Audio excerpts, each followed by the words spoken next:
আমরা সরকারকে দৃষ্টি আকর্ষণ করব। এই সমাজকে আমরা ভালোবাসি, দেশ আমাদের প্রিয় দেশ, মানুষের জীবনের নিরাপত্তা দারুণভাবে বিঘ্নিত হচ্ছে। দোয়া করি যেন সবাই মিলেমিশে দেশটাকে আমরা সুন্দর করতে পারি। এখানে সবাই অবদান রাখা দরকার।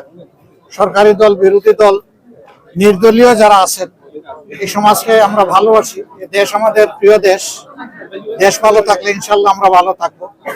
দেশ যদি খারাপ হয় আমরাও ভালো থাকতে পারবো না। তবে দেশে কিছু বিদ্যমান সমস্যা আমরা দেখতে পাচ্ছি গত কয়েকদিন ধরে। মানুষের জীবনের নিরাপত্তা দারুণভাবে বিঘ্নিত হচ্ছে। আমরা সরকারকে দৃষ্টি আকর্ষণ করব যে এইদিকে সরকার যেন যথাযথ মনোযোগ দেন এবং বিশেষ করে সরকার দলীয় কেউ যেন এই সমস্ত অপরাধের দায়িত্ব না নিয়ে অপরাধীদের পাশে না দাঁড়ান। যদি অপরাধীদের পাশে সরকারি দলের লোকরা দাঁড়ানো শুরু করেন তাহলে এই সমাজ থেকে অপরাধ দূর করা একেবারেই অসম্ভব।